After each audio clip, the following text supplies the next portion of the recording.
monde et bienvenue de nouveau sur ma chaîne. Ici Marie. Aujourd'hui, je vais vous expliquer comment j'ai commencé à constituer mon épargne de précaution qui est tout à fait différent du fonds de secours que je vous ai expliqué dans ma vidéo précédente. Donc là, maintenant, c'est l'épargne de précaution. Voilà. Comme je vous expliquais l'autre fois, l'épargne de précaution est différente du fonds de secours sur plusieurs aspects.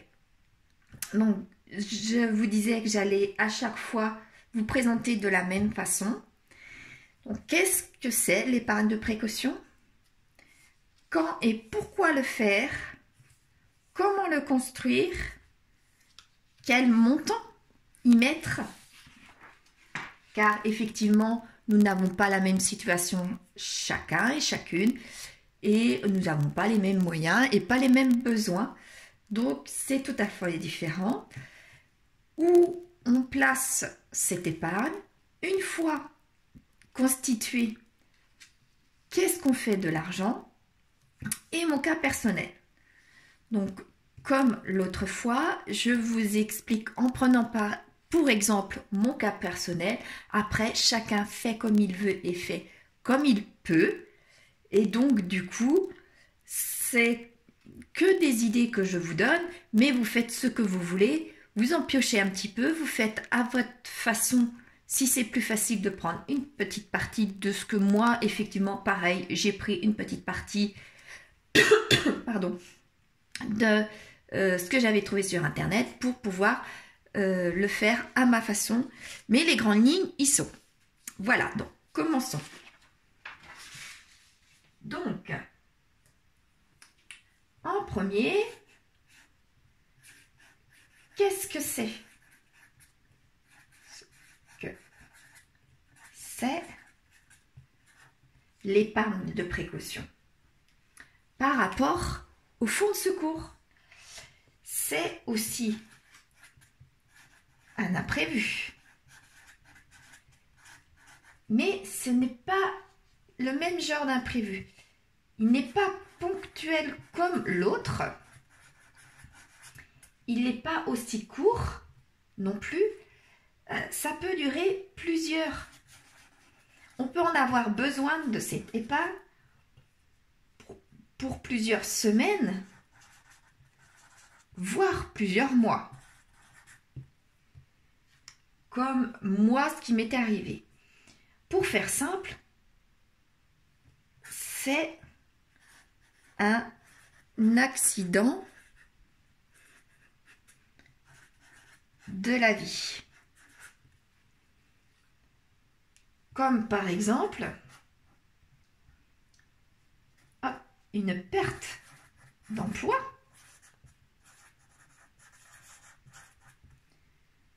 une séparation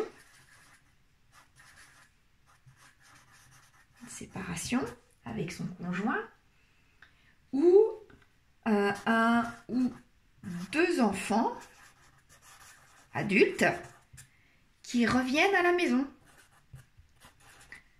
et peuvent revenir à la maison à quelques semaines ou quelques mois de rapprochement. Donc tout ça, c'est ce qu'on n'avait pas pu prévoir forcément. Donc comment faire face à aux dépenses que nous avons toujours, qui continuent à courir sans avoir recours ni au découvert, ni au crédit, à la consommation. Nous avons besoin de cet argent pour pouvoir passer ce moment délicat d'une perte d'emploi ou d'une séparation, par exemple. J'espère que vous voyez bien la différence avec le fonds de secours.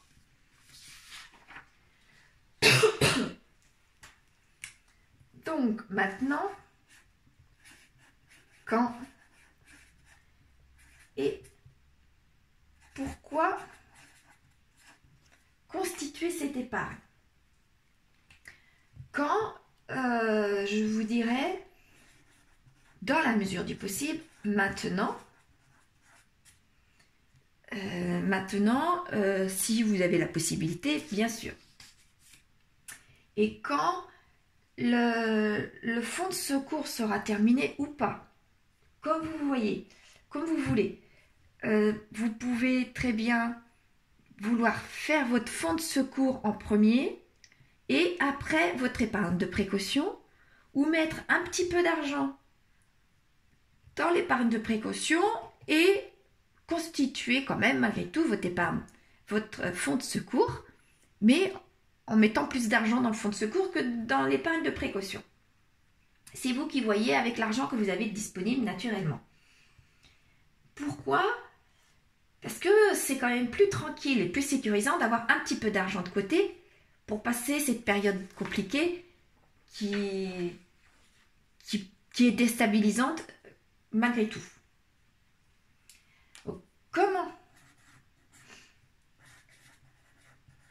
comment la construire, cette épargne?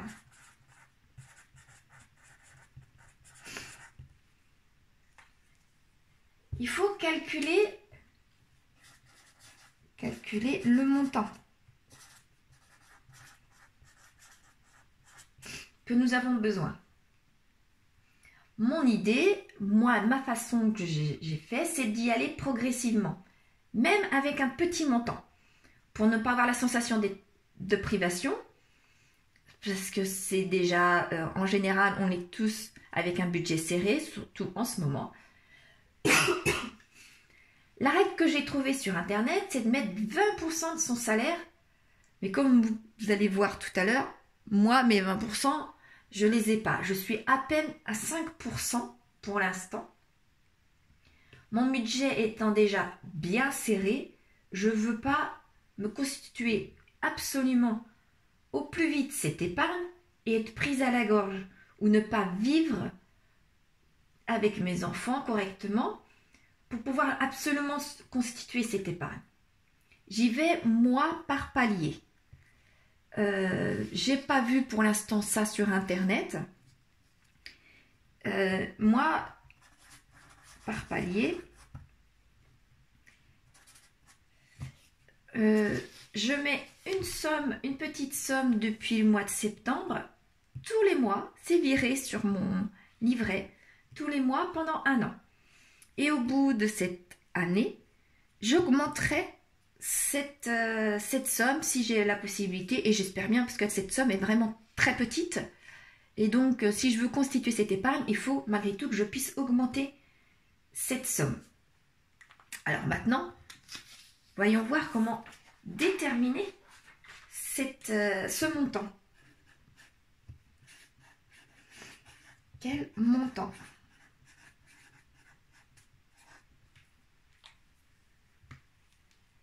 Donc le plus dur, je pense, c'est de déterminer le temps qu'il nous faut pour y arriver. Le temps à disposition. Comme j'ai trouvé ça très compliqué à déterminer, j'ai fait d'une autre façon, moi. Je me suis simplifié la vie en ne fixant pas de date, justement. Parce que certaines personnes préfèrent se dire, bon, je mets 2 ans, je me mets à le constituer. Moi, j'ai pas fait comme ça. Je trouve que le plus facile, c'est de savoir le montant que nous avons besoin. Car on le connaît. Nous avons besoin de savoir combien nous savons combien nous avons de charges, qu'elles soient fixes ou variables. Les dépenses, comme moi, c'est mon loyer et la pension pour les études supérieures de mon fils. Et certaines catégories d'enveloppes, parce que certaines catégories, comme l'alimentation, c'est indispensable. Les vêtements le sont beaucoup moins. Donc, ces sommes, nous les avons dans notre budget mensuel. Lorsqu'on a ce total, on multiplie par le temps que nous souhaitons pouvoir en bénéficier. Par exemple, on peut très bien se dire, j'ai besoin, si j'ai un accident de la vie, d'avoir de l'argent 3 mois de côté, pour 6 mois. Certaines personnes vont jusqu'à 1 an. Je pense que c'est faisable, mais avec 2 salaires. C'est ce que j'ai trouvé, moi, sur Internet. Moi, je me suis fixée, avant de pouvoir calculer toutes mes sommes, je me suis dit, 6 mois, dans mon idéal, ce serait bien. Vous allez voir avec mon exemple de mon cas personnel, si 6 mois, c'est réalisable, ou 3 mois, ou 1 an.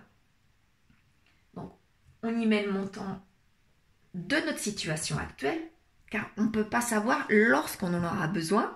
Ça peut être dans 1 an, ça peut être dans 2 ans, ça peut être dans 5 ans, comme ça peut être jamais.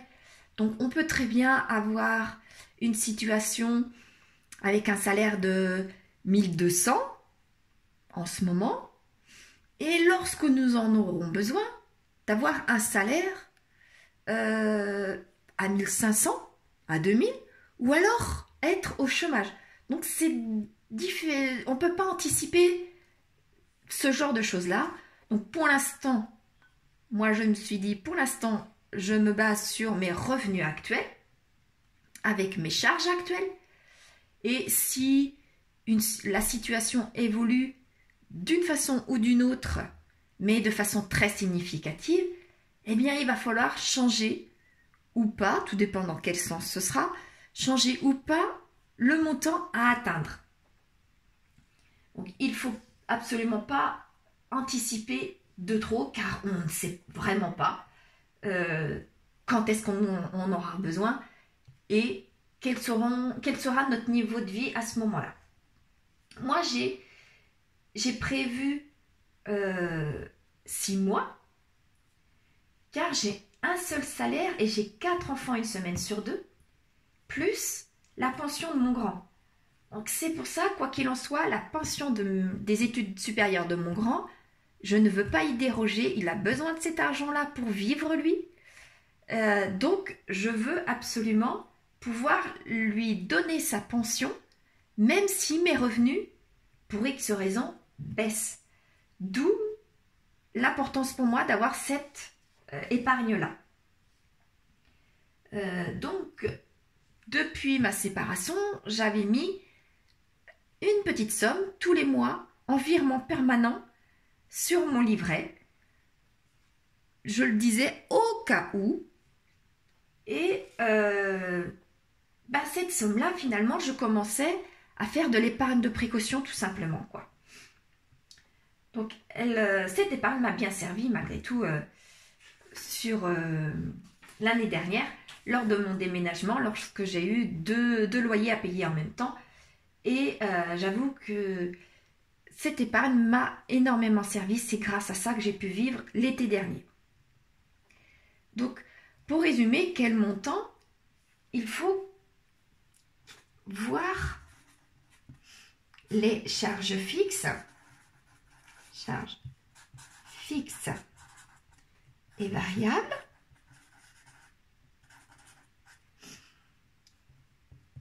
Les dépenses et certaines enveloppes.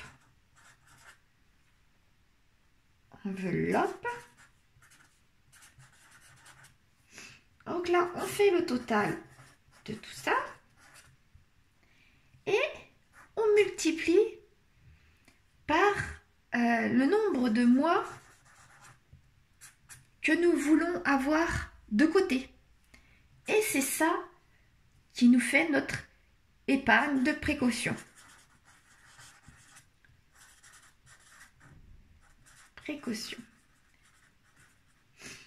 Par exemple, si en calculant toutes les charges fixes, variables, dépenses et certaines enveloppes, nous sommes à 2000 € par exemple, pour faire simple, et que on se dit, bon, avec 3 mois de côté, j'ai le temps, si je perds mon emploi, en prévoyant 3 mois, j'ai le temps de me retourner, donc j'ai besoin de 6000 €.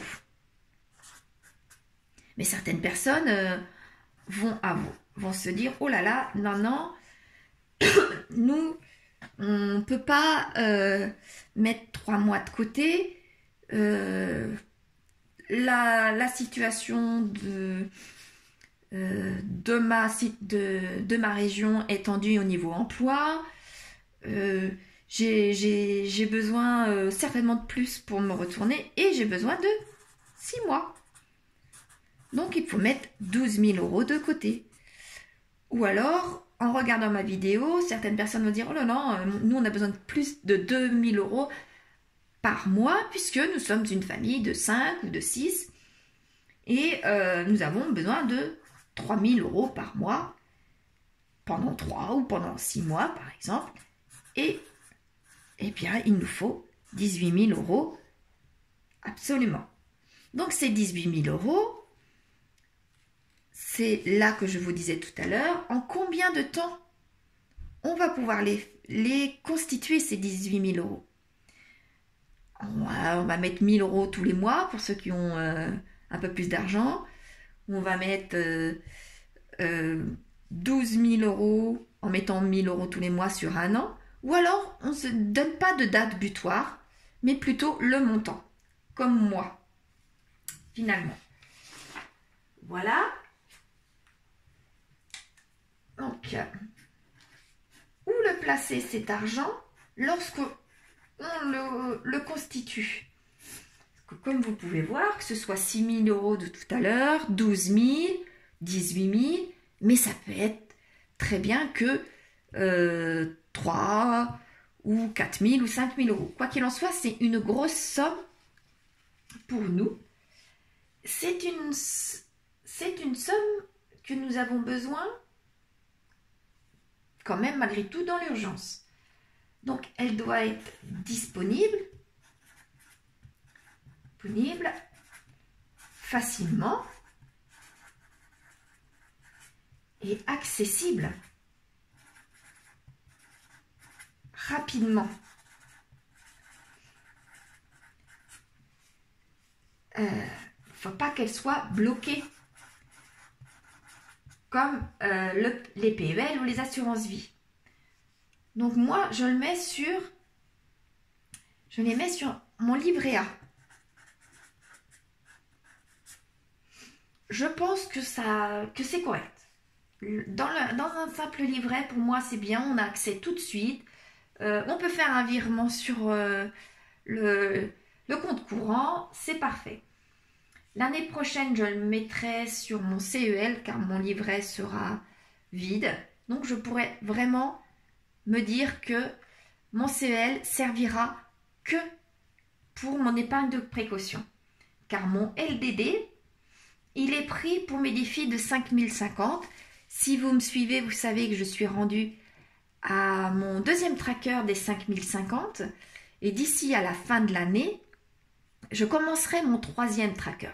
Donc, je ne veux pas mélanger mon épargne de précaution avec mes défis des 5050 parce que mes défis des 5050, cet argent-là est pour totalement autre chose l'année prochaine et c'est une grosse somme que j'ai besoin, donc je ne veux pas mélanger.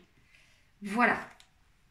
Mais chacun peut faire comme il veut et vouloir mettre le défi des 5050 sur le livret A par exemple avec l'épargne de précaution et bien faire le distinguo chez soi avec un tracker papier.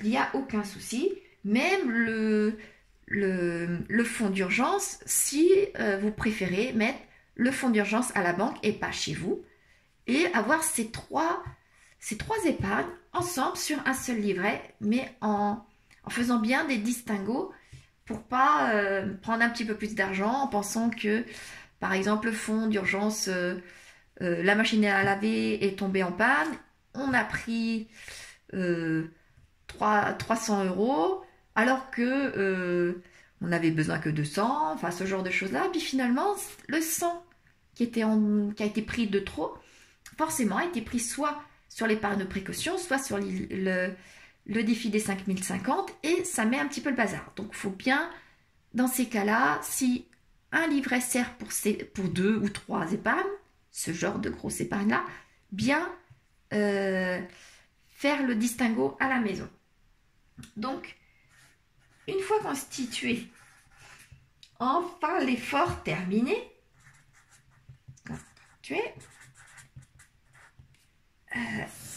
on a réussi pendant 6 mois, pendant 1 an, pendant 3 ans à constituer cette épargne. Donc on a réussi à la constituer, elle est bien dans notre livret, sans trop de difficultés, on a réussi à mettre de l'argent tous les mois. Ça signifie qu'on est capable d'avoir de l'argent tous les mois pour les épargnes. Donc on peut très bien se dire, maintenant je vis un peu plus aisément, si on peut dire ça comme ça, ou je vis de la même façon que j'ai l'habitude, et où est-ce que je mets cet argent? Donc, une fois constitué, soit on vit plus aisément, soit on vit comme avant, si on peut dire, en constituant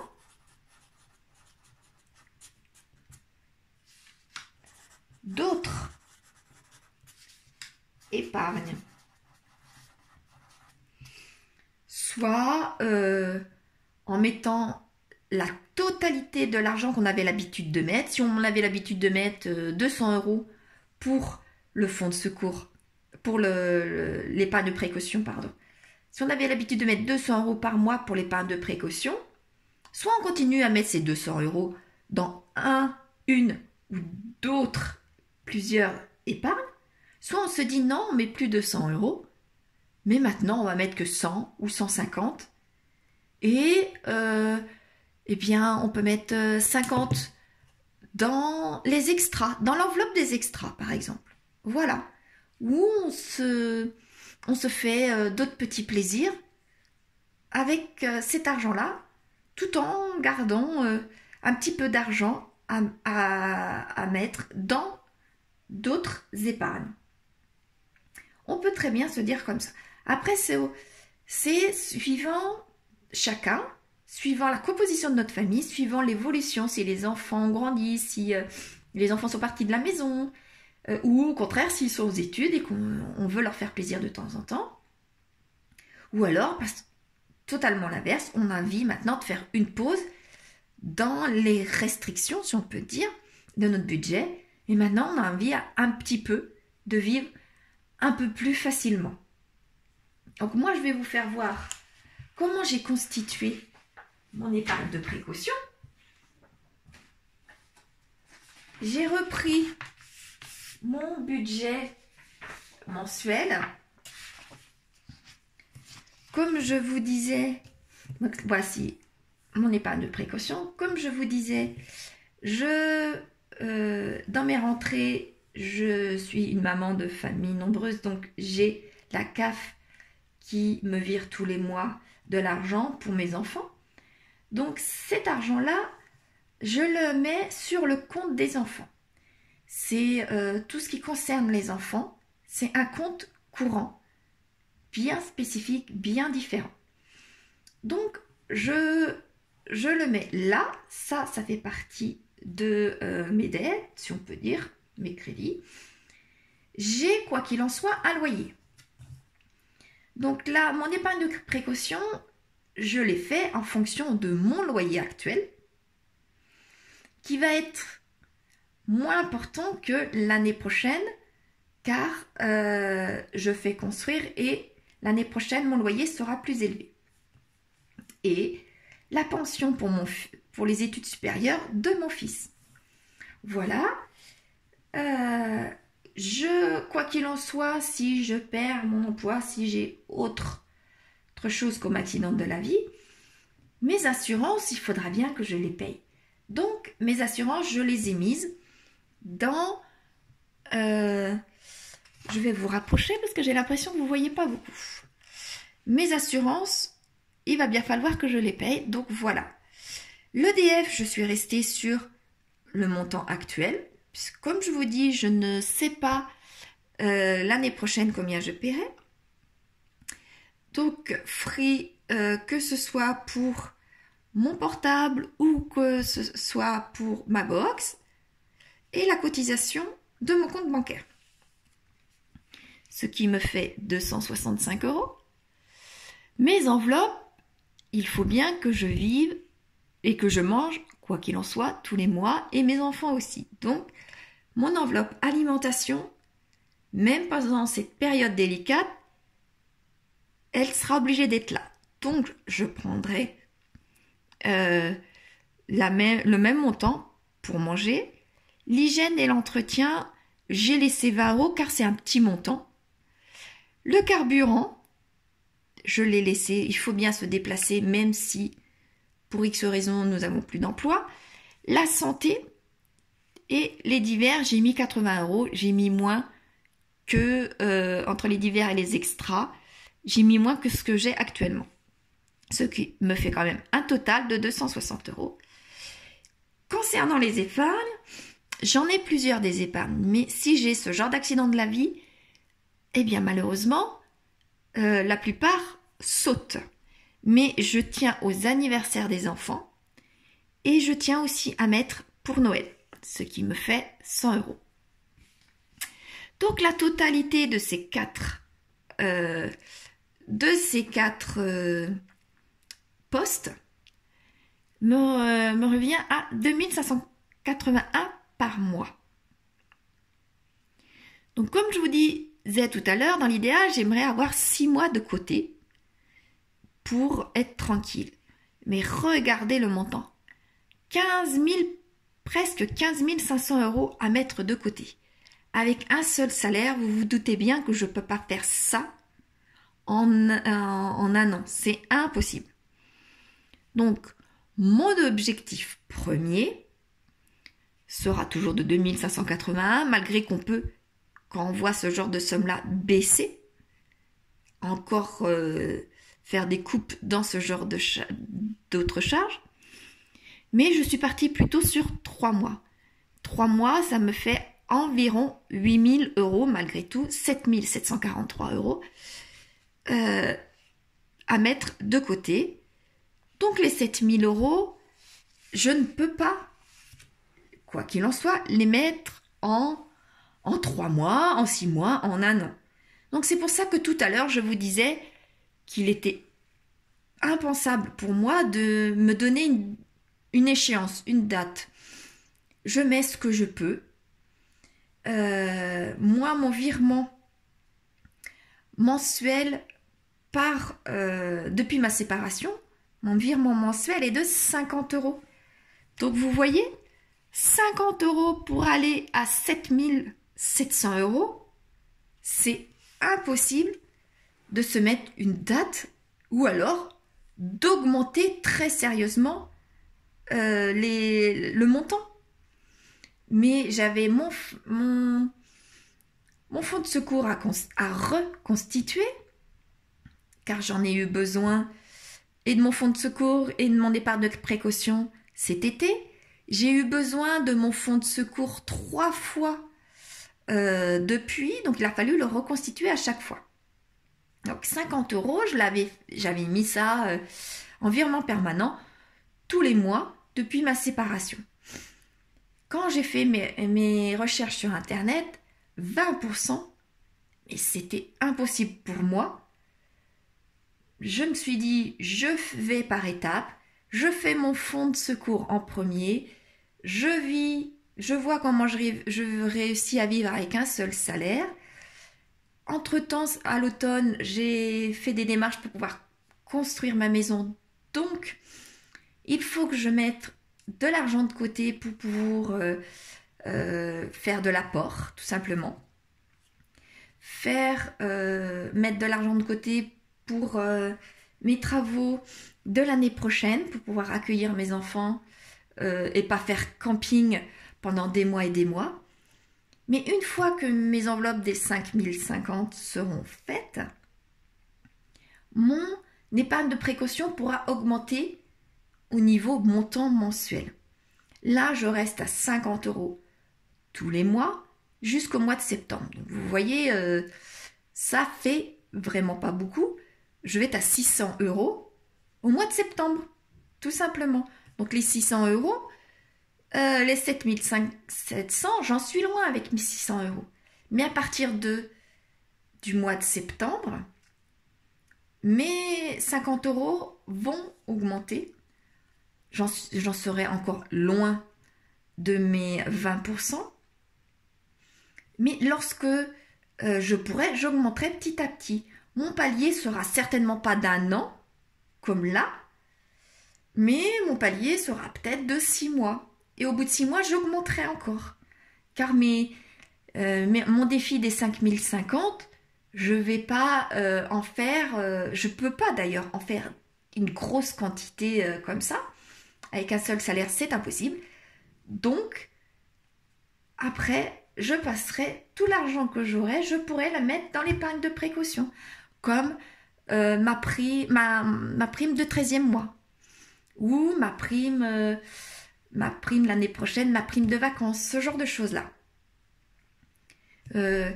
Mes chèques vacances, car j'ai la chance d'en avoir, mes chèques vacances, au moins, me donnent un bon coup de pouce pour pouvoir partir en vacances. Donc, je n'ai pas besoin de prendre sur mes épargnes. Donc, on verra mon évolution au fil de l'année pour voir comment ça se passe pour mon épargne de précaution et comment se passe ma finalité pour mes épargnes, mes défis des 5050. Cette année, mon objectif, c'est d'en constituer plusieurs. Donc, la semaine prochaine, je vous expliquerai pourquoi et comment je constitue mes défis des 5050. Et je vous ferai une synthèse de ces trois épargnes en forme de tableau, je pense, pour que vous puissiez bien voir les différences, les façons de les constituer et les évolutions plus ou moins rapides de ces trois épargnes et on les constitue dans quel but finalement. Enfin, pour moi, comment je fais et pourquoi je les constitue et dans quel but je les constitue. Elles sont faites de trois façons différentes et pour moi, elles me correspondent bien. On verra à la fin de l'année ce que vous aussi, ou même avant d'ailleurs, ce que vous en pensez de ces trois façons de faire et si vous voulez vous aussi en faire et dans quel but et aussi si vous réussissez aussi à les faire. On peut se soutenir, il n'y a aucun problème. On peut se donner des conseils les unes avec les autres, les uns avec les autres, car j'ai vu que j'ai aussi des hommes sur ma chaîne et j'en suis très très heureuse. Maintenant, il va falloir que effectivement qu'on puisse avoir ce genre d'épargne là, car l'année en France et même mondiale va être compliquée.